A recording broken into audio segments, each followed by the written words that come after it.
What up, Cavs Nation? I'm your host, Ethan Sands, and I'm back with another episode of the Wine and Gold Talk podcast. And we have a fully loaded one for you guys today. As we mentioned in yesterday's podcast, Ashley Bastock is back for her second episode of the season. And of course, Chris Fedor and Jimmy Watkins are joining me again. 4 people on the podcast. Chris, I don't know, based on your tenure, if there's ever been 4 people on the podcast with you before. Is this a new record for as many heads as we've had? Not a new record, but it doesn't happen often. It sure doesn't. But with that being said, we're going to get into another edition of Hey Chris for today's podcast as the Cavs returned home for their first practice since the All-Star break.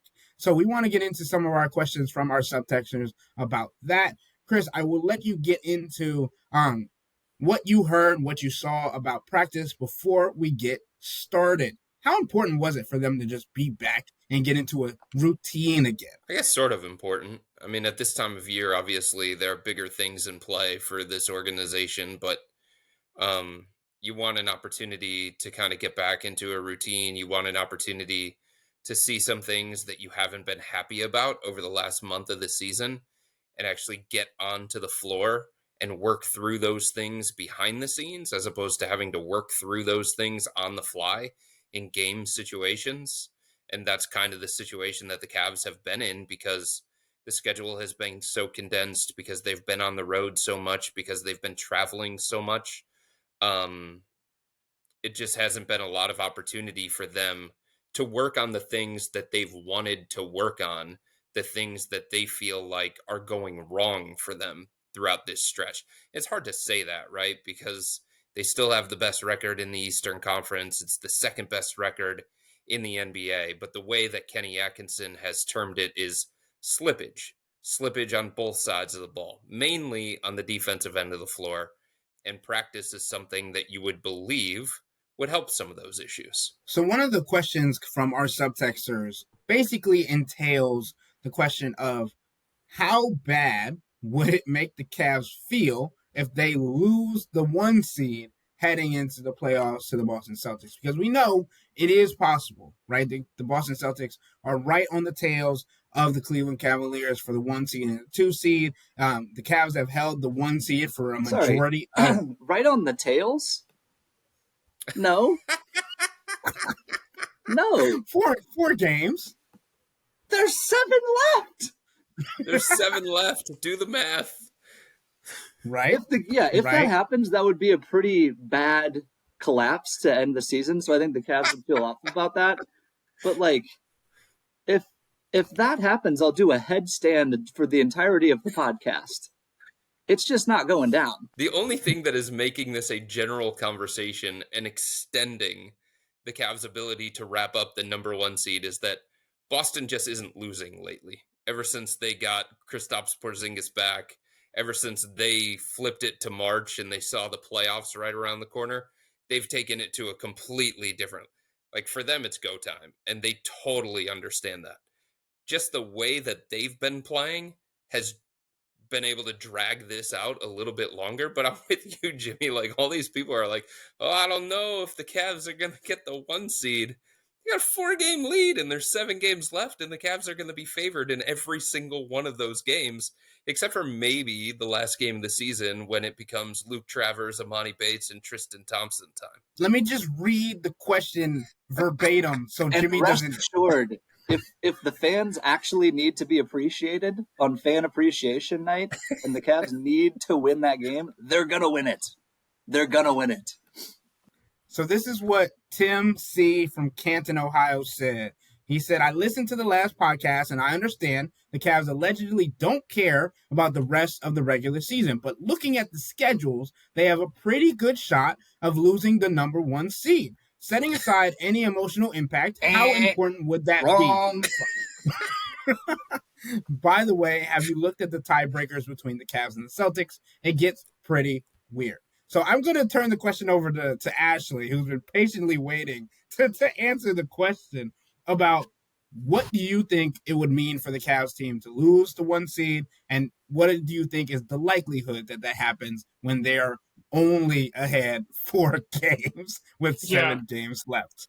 Well, as it's been stated already, I mean, I don't think that's a possibility. And if the impossible suddenly became possible, I think then we're talking about some kind of major collapse, and we're questioning, like, is this team going to win its first playoff series at that point? And I just don't foresee that happening at this stage of the season with that lead, like the magic numbers down to 4. It's there's just not enough time for a collapse. And quite honestly, I feel like their rough time was the 4-game losing streak, and now they're past that. So I think they needed it. I know that story that Donovan gave, or the quote that Donovan gave Chris on the road in the middle of that, about how he's a sicko and he likes things like that because you get to problem solve. I do think all of that's really important, but I think we're kind of past that. And there would just need to be a collapse. I don't think it's going to happen because they are going to be favored in basically all of these games. I have a question. What has anybody seen from the Cavs throughout the course of this year? It's an 82-game season. We're almost at the very end of it. What has anyone seen from this team, the second most consistent team in the entire NBA this year, a team that just a couple of weeks ago was knocking on the door of some of the all-time great regular season teams? Like, what has anybody seen that makes them think that this group is capable of collapse? Their longest losing streak is 4 games. Beyond that, they've got a 3-gamer. So it's like, Donovan's not going to let it happen. Darius isn't going to let it happen. Evan Mobley's not going to let... Kenny Atkinson's not going to let it happen. They're not going to collapse in the final 7 games of the season. They just aren't. They're not that kind of team. For me, I think really the only questions are, like, how are they going to do in an extended postseason, right? Like, that's what we don't know. And I think back, Chris, you might remember this a couple years ago when I did that conference call with the Inside the NBA guys, and I asked, like, Charles Barkley and Shaq about the Cavs and making a playoff run. And, like, their answer still kind of sticks with me just because, like, we really haven't seen this group do that and go on an extended run, and you don't really know what they're made of until they get in that moment, because they were essentially like, well, they haven't done anything in the playoffs together yet. Like, we need to see them in those specific situations against these very specific teams that they're going to be playing against in a 7-game series scenario. So that to me is basically the only questions I have left at this point. And it's answers we're not going to get until this particular group is in that situation later this month. Nah, I need to see it against, let's see, let's check the schedule here. Against the Spurs, the Kings, and the Bulls. Scary, scary times. Scary times on the Cavs schedule right now. So to answer the question, though, I think the players want the number 1 seed more than other members of the organization do. I think the other members of the organization want health, and they want rest, and they want a team that's in the best physical and mental state that it can possibly be in going into the playoffs. Like, all of the players are saying one thing. They're saying, yeah, we want the number 1 seed. We're competitors. We're gunning for it. For them, given everything that they've accomplished throughout the course of this regular season, and understanding that their proving ground isn't going to come until mid-April, May, and June, it's kind of like the carrot that is dangling in front of them. It's like the one thing that they have left that they can chase at this point in time. I guess theoretically, if they wanted to, they could chase 67 and become the winningest regular season team in franchise history. But really, like, that number 1 seed, to say that they're the number 1 team in the Eastern Conference, to get home court advantage, something that they have talked about, matters a great deal to them and how they play and the energy that they get and stuff like that. I do think it matters. But I'll say this, like, nobody in this organization is gunning for the number 1 seed at the expense of the other stuff that they consider more meaningful. And those things that they consider more meaningful, I mean, the main one is health. So, like, they're not going to rush Ty Jerome back because they feel like they need him to get the number 1 seed. They're not going to not rest Donovan at various points in these final 7 games because they feel like they need to get the number 1 seed. They're not going to take Dean Wade and DeAndre Hunter out of proverbial bubble wrap because they're pursuing the number 1 seed, if that makes sense. Nor should they, but I just want it said that NBA teams are like 110 and 30 or something in game 7s at home. So, like, you should want the number 1 seed, particularly against the Celtics. Just want to throw that out there. And I think that's where the conversation turns, right? Like, if you're the Cavs, it's probably more important for you to have home court advantage than it is for Boston. Because I think there's a gap. I still think there's a gap between the Celtics and the Cavs. I think the Celtics have proven it more on the big stage. Obviously, they've won the championship. They've been through things together, and they're playing at a different level. And it doesn't seem like they have significant injury worries, which, that's one of the things that can kind of level the playing field for anybody when it comes to Boston. Like, what's the health of Porzingis? What's the health of Horford? How's Jaylen Brown's knee? Derek White? You know what I mean? I just think the rest of the NBA, including the Cavs, I think they're in a position where they need help. They need help from the Celtics to beat the Celtics 4 times in 7 tries. And you need everything to your advantage, everything that you can control to your advantage.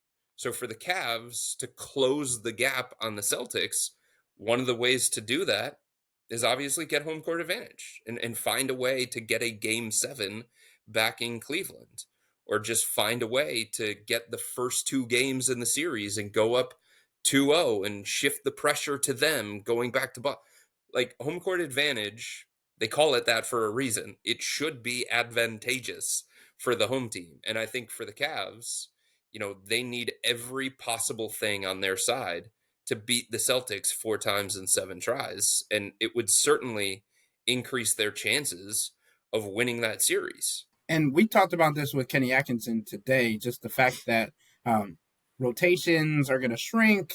There's an idea of what he has in mind for the players that are going to be available, and also understanding that Ty Jerome did not practice today, so they hope to have him back for 3 or 4 games before the regular season comes to a close, so he can ramp back up for the playoffs. Getting to the next question from our subtexters coming from Chris and Lakewood, he says, "Hey y'all, a couple weeks ago you had a pod where you spent time talking about Celtics versus Cavs.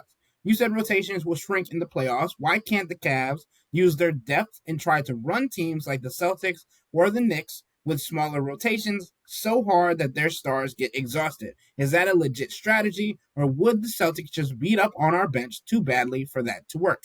Thanks."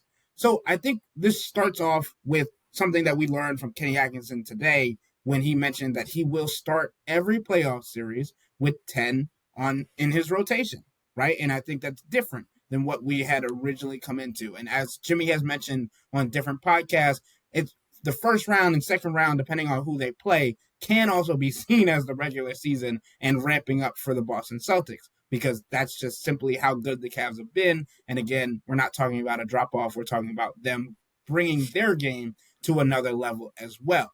So I wanted to get into this question because I think it's a good one, and why the situation presents itself for the Cavs. Real quick, I want to ask a clarifying question. Did Kenny, I didn't transcribe this part of Kenny today, so I'm trying to, did he say every playoff series he play? I know he said he believes he can play 10. He said every playoff series? Yes. Okay. Yes, going into every playoff series. Gotcha. That's the way that he's looking at it. But that plan can change quickly, as we know. Yeah, he did also admit that it could change, it could shrink based on the performance of the 10th player on the rotation and based on what he is bringing in every given scenario. Or correct. The 9th. That's right. Correct. And I think that 10th or 9th player can also change in the rotation based on the series and based on what Kenny Atkinson believes he could need. But what do you guys think about this? What do you think about the plan that Kenny Atkinson talked about today and how he plans on implementing it in the playoffs? I think there are variables attached to all of those players outside the top 8. Sam Merrill, can you hold up defensively? Isaac Okoro, are you making shots? Dean Wade, are you making shots, or are you staying confident? So it's like each one of those guys has the thing that could get them played out of the rotation, just like it's happened in the past. And I think everybody inside this organization is wondering the same thing about all these guys. Kenny Atkinson is not a dummy. He understands that Isaac Okoro's like viability in a playoff environment is all going to be about like how he's used offensively, whether he's making those shots, and whether the opponent is actually guarding him. So like he's going to have a short leash, and Sam Merrill's going to have a short leash, and Dean Wade is going to have a short leash.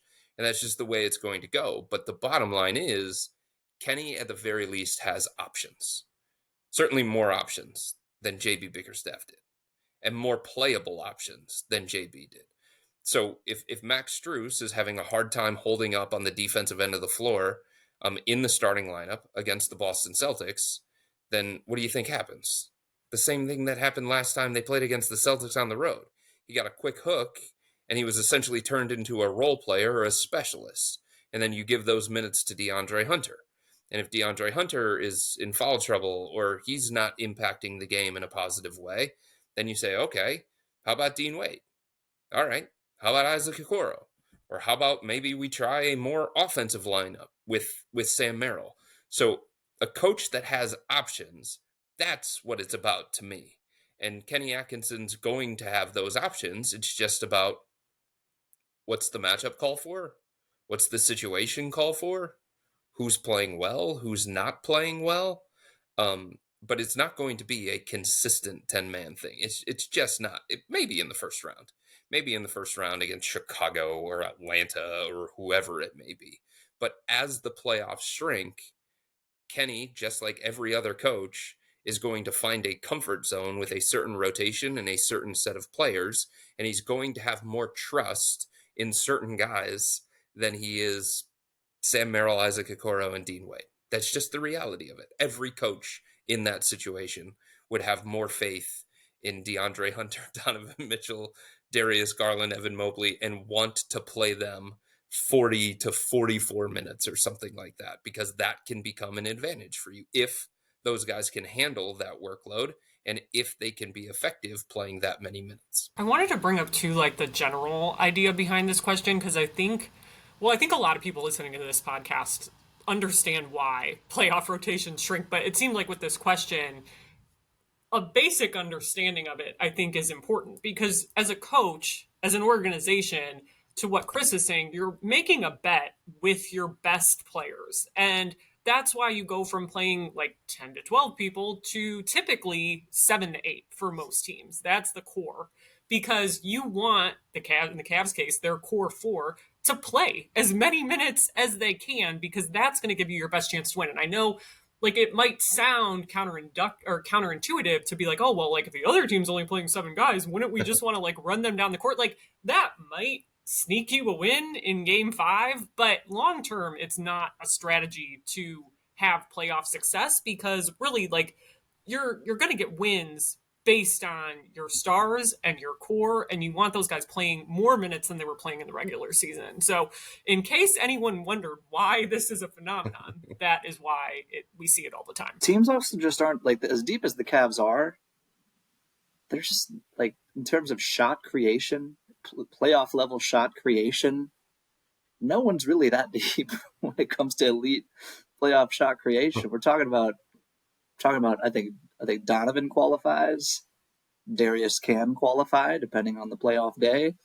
I think we're projecting forward. The Cavs want Evan Mobley to qualify. DeAndre Hunter as his own shot creator qualifies, right? Maybe Ty Jerome on a good night qualifies, but like, start drying up real quick. And if you're trying to really push this, we've got the depth thing to its test. You're putting too much on.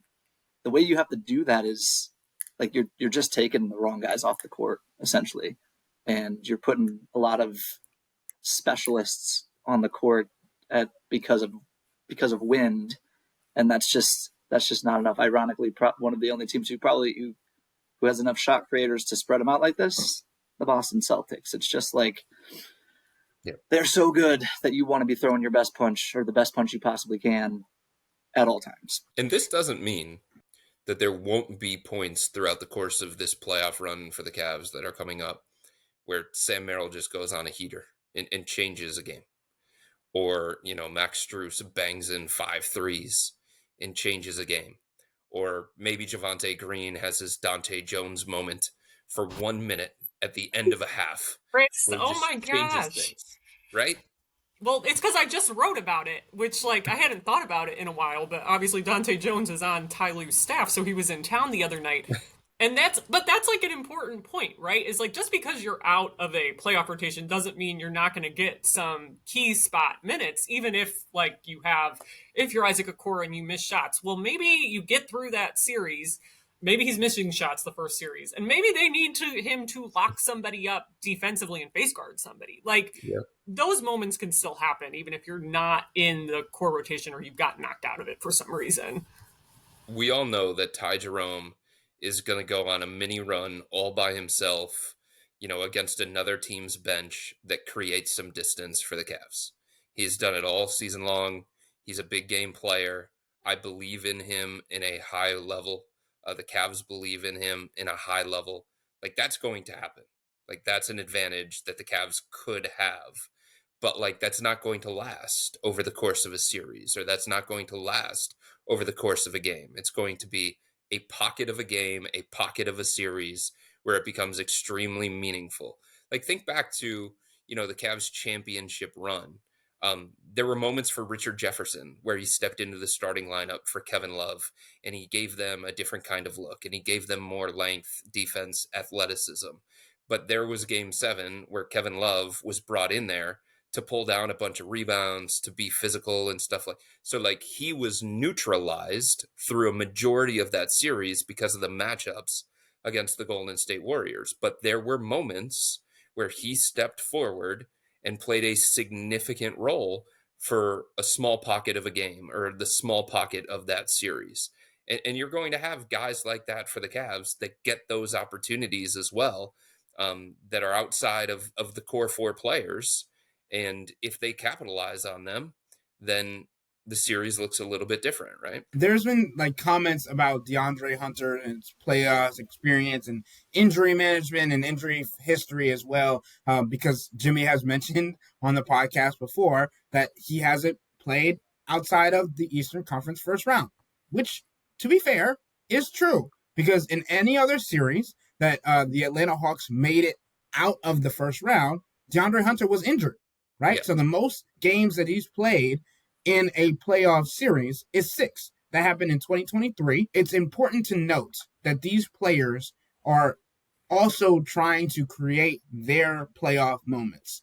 Those guys that have not been there, Ty Jerome, Sam Merrill barely played when he was in Milwaukee, right, when they won a championship. DeAndre Hunter hasn't played outside of the first round. The team that he was on has made it out of the first round. He just didn't play, right? So I think it's important to note that there are players that are looking to make their mark. And Jimmy, I'm going to get to you before I get into this next question. But I just think it's really important that we continue to watch how these bench players react. And that's why Chris has mentioned that this organization is going to bubble wrap some players and be very cautious with some of these guys. And it's not necessarily all core 4 guys. And I don't even know if we can say one of the core 4 guys is going to be put in bubble wrap. Obviously, they're going to be cautious with Darius if he gets hit in the face, right? That's a given. But I feel like if there's anybody or any players that are going to be the most crucially saved, it's going to be the bench players. But go ahead, Jimmy. I just want to say regular season depth, I'm thinking of it this way. Regular season depth is about what you can do, what you bring to the table. I think playoff depth is about what you can't do and what other teams can use you to take off the table. So it's yes, Isaac Okoro is a lockdown defender. It's also someone the Celtics might not have to guard. Ty Jerome, an incredible story, great shooter, great floater game, great shot creator. Also someone they're going to go at on defense. Sam Merrill, I don't know how long this is going to hold up. He's had a great defensive season. I sent out on subtext the other day. He has the same on-off numbers as Evan Mobley. Same on-off numbers, inevitably. A lot of noise in there. He's probably playing in bench units anchored by Evan Mobley. That helps. But and Dean Wade, all these other guys around him, but still crazy. Sam Merrill, people are going to go at him. But I think that's a neat way to put a ribbon on how playoff rotations, how to think about that. The other question that we've had from the conversation with Kenny Atkinson is how the Cavs are going to use DeAndre Hunter in the playoffs. Because DeAndre Hunter has played just 30 minutes alongside the core four this season, according to NBA.com. And we know that he is a guy that has played more minutes alongside Evan Mobley with Jared Allen on the bench and tried to figure out these different optimal lineups for the Cavs.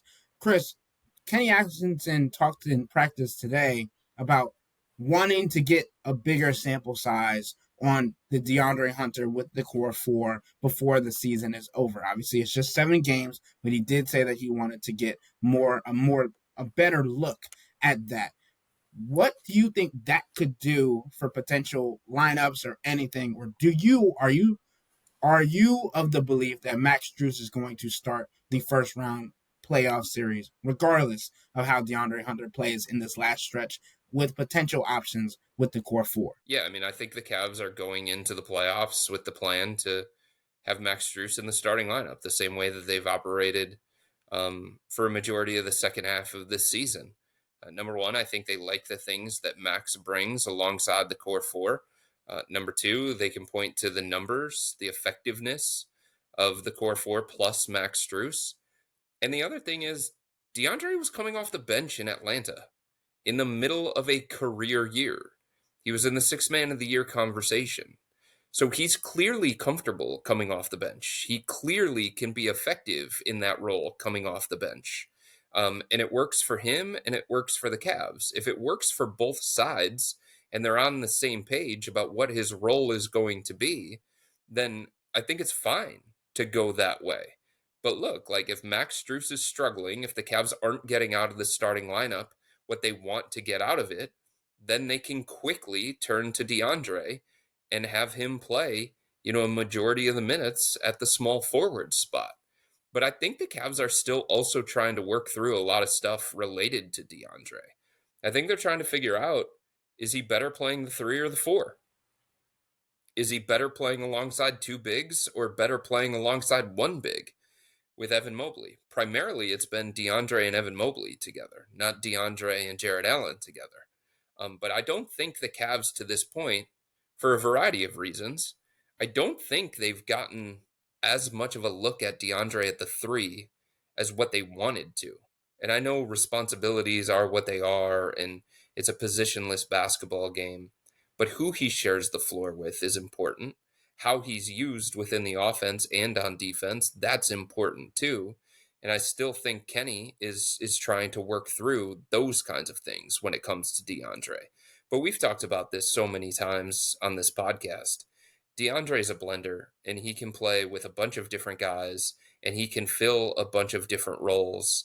And whatever it is that the Cavs need from him on that given night, whether it's a scoring punch off the bench, guard the best player in end-of-game situations, a downside to the 5 position if you have to in a super small ball lineup, play the 3, play the 4, play with the starters, without the starters.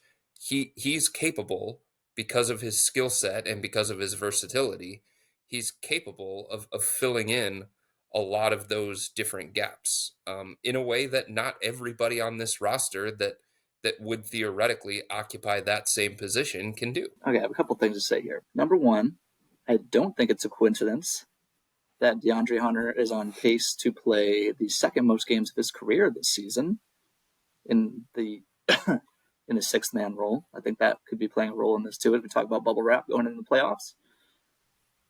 The other thing I'd want to say is, if you are questioning micromanaging Kenny Atkinson's lineup data after the season that this man has turned in, I have a Kenny for Coach of the Year column run in the morning.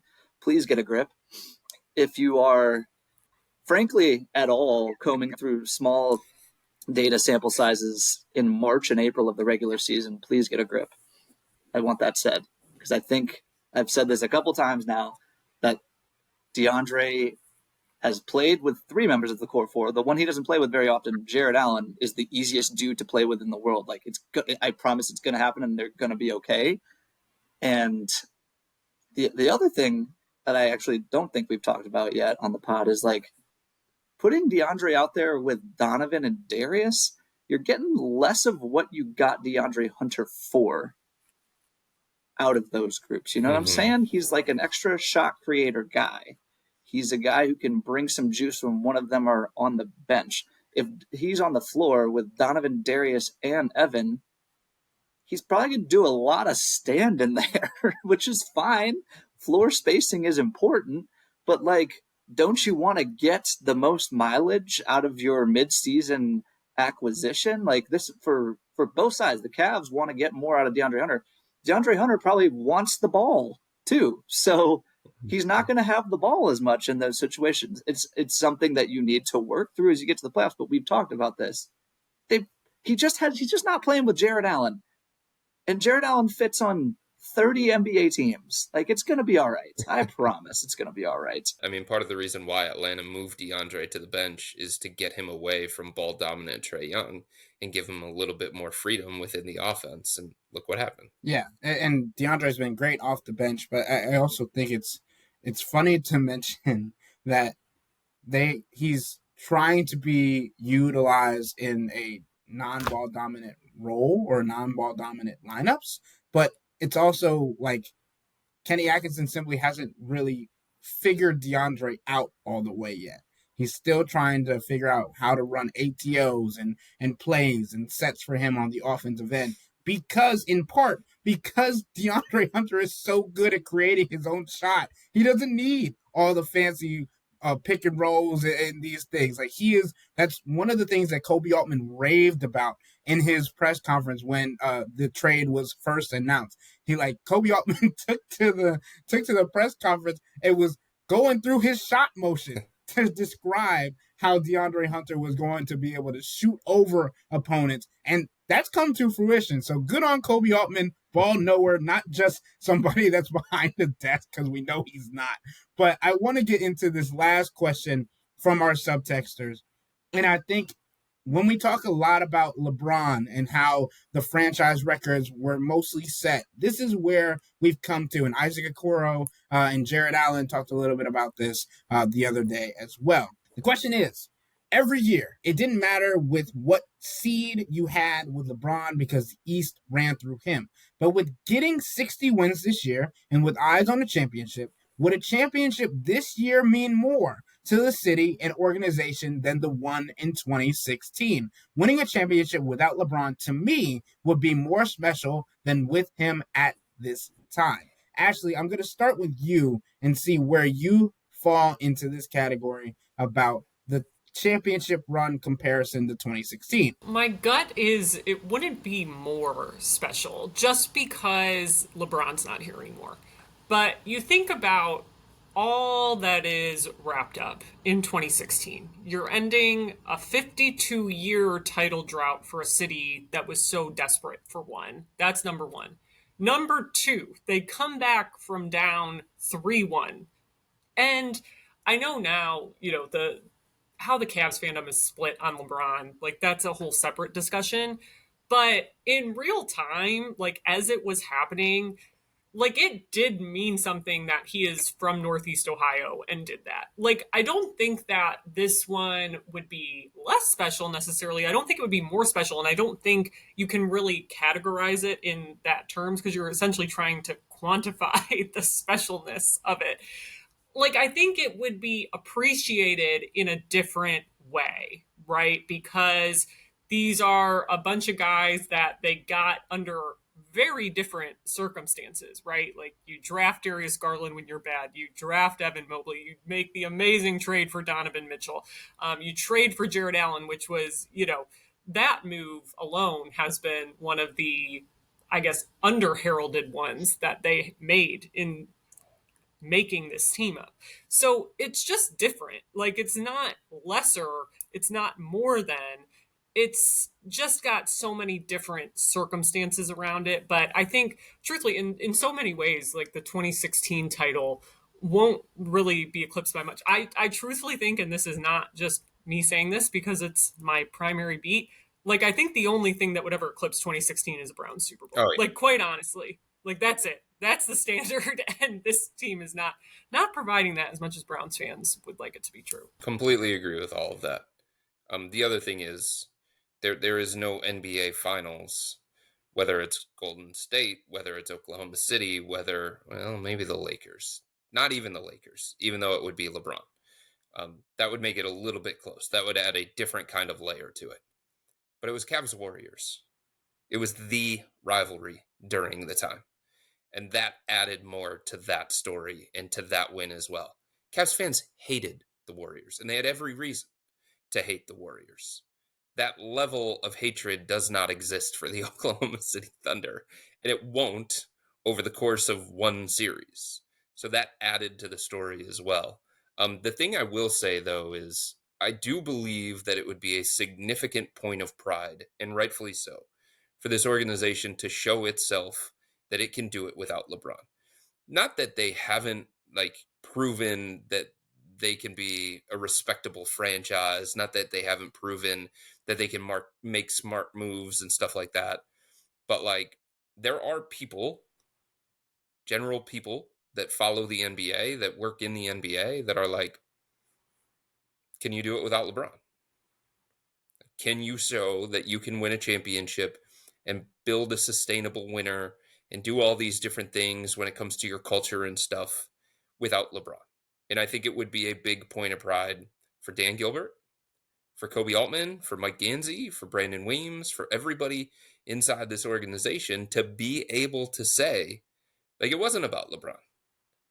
That the Cavs' history isn't solely tied to just one guy, one entity.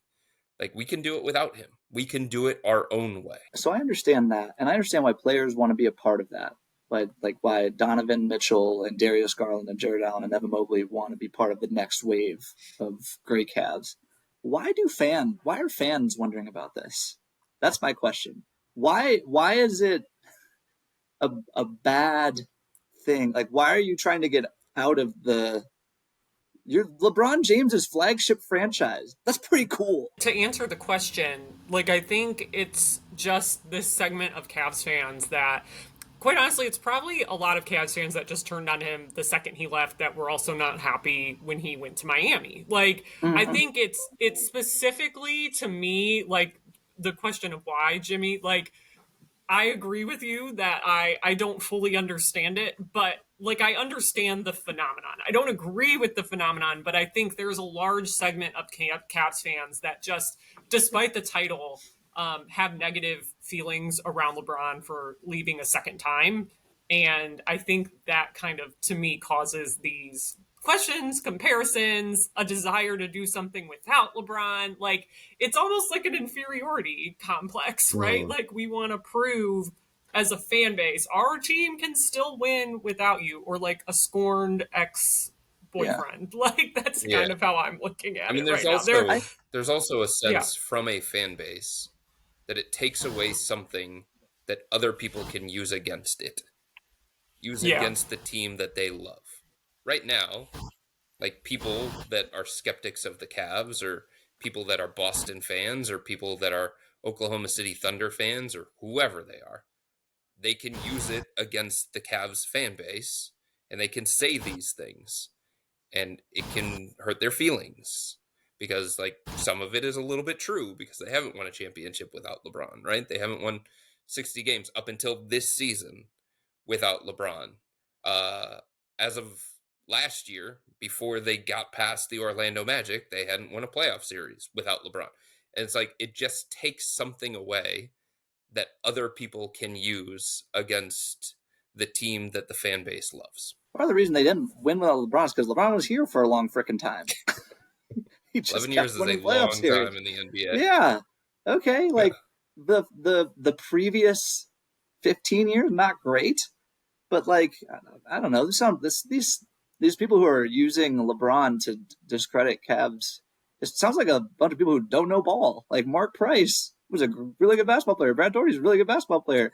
They got caught up at the wrong time in the Eastern Conference. They're like the other teams who were playing against. They're like the Toronto Raptors of the LeBron era, a little bit. Got caught up at the wrong time. It happens. It happens. Like, I understand. Here's where I understand it from. The Cavs winning a championship. Ashley said this well. From the classic small market build, right? We were bad, and of course they were bad in part because LeBron left. Maybe there's something there too. We were bad. Pick by pick, piece by piece, we shrewdly drafted and shrewdly acquired Jared Allen, and then we pushed all of our chips in for Donovan Mitchell, and we got him to stay when everyone said he wasn't going to stay. I understand that build. I just don't know why we have to like pit this awesome Cavs team against other awesome Cavs teams. Just let the awesome Cavs teams be awesome. I think that's a great point. And I honestly think that's the perfect way to end this podcast. There is no competition between teams. You bring a championship to a city, as Jared Allen and Donovan Mitchell spoke about, you get free drinks anyway. So that's the most important thing. You get to have fun in your city. You get to bring a championship, a parade, all these things. It's not necessarily the era of which you do it. It's just being able to hang another banner in Rocket Arena. But with all that being said, that'll wrap up today's episode of the Wine and Gold Talk podcast. But remember to become a Cavs insider and interact with Chris, me, and Jimmy by subscribing to Subtext. If you want to get a shout out on the podcast, if you want to hear your name called when we talk about your questions, this is how to do it. Also, if you want to send in your questions for next week's Hey Chris episode, that's how you do it as well. To do so, sign up for a 14-day free trial or visit cleveland.com/Cavs and click on the blue bar at the top of the page. If you don't like it, that's fine. All you have to do is text the word STOP. It's easy, but we can tell you that the people who sign up stick around, because this is the best way to get insider coverage on the Cavs from me, Chris, Jimmy, and Ashley. This isn't just our podcast, it's your podcast. And the only way to have your voice heard is through Subtext. Y'all be safe. We out.